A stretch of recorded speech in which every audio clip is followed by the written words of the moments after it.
प्यारी बहनों, मैं आज आपको भादव महीने की शुक्ल पक्ष में जो अष्टमी आती है, उसमें लक्ष्मी जी का जो व्रत होता है उसके बारे में बताऊंगी।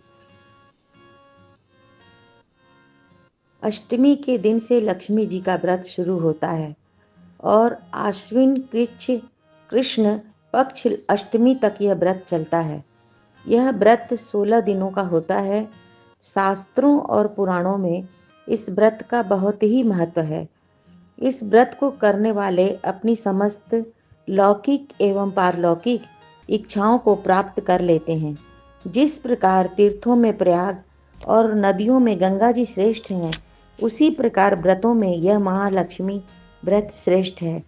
इस व्रत का यह विधान है कि भाद्रपद शुक्ल अष्टमी को सुबह उठकर 16 बार मुंह हाथ धोकर स्नान आदि से निवृत्त होकर चंदन आदि में निर्मित भगवती महालक्ष्मी की प्रतिमा की स्थापना करें।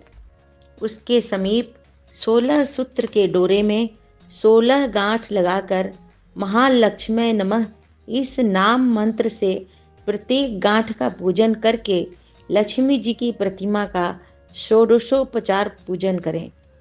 इसके पश्चात निम्न मंत्र को पढ़कर डोरे को दाहिने हाथ में बांध लें। मंत्र यह है: धनम धान्यम धराम हर्म्यम कीर्तिमायुर्यशः श्रियम तुर्गान दंतिन पुत्रान महालक्ष्मी प्रयच्छ में। 16 दुर्वा और 16 अक्षत लेकर कथा सुने।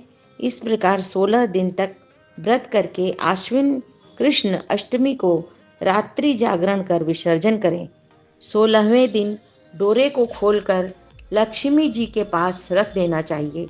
इस व्रत में एक बार फलाहार किया जाता है तथा आटे के 16 दीपक बनाकर दक्षिणा के साथ ब्राह्मण को दिया जाता है। अगर शक्ति न हो तो इस व्रत को एक दिन भी करते हैं, आखिरी दिन।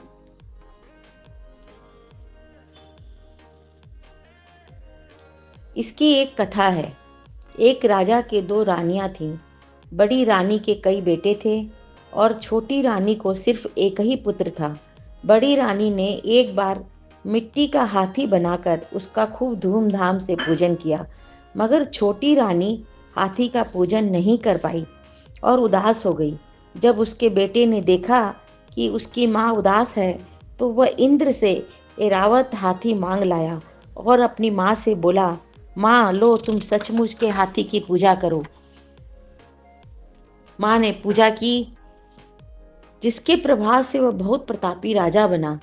इस कारण से लोग इस दिन हाथी की भी पूजा करते हैं। काशी में लक्ष्मी जी का मंदिर है और लक्ष्मी कुंड भी है। लोग 16 दिन तक मंदिर का दर्शन करते हैं। यहाँ पर 16 दिन तक मेला भी लगता है, जिसे सोरहिया मेला कहते हैं। लक्ष्मी जी की कथा के बाद गणेश जी की कथा सुननी चाहिए। धन्यवाद।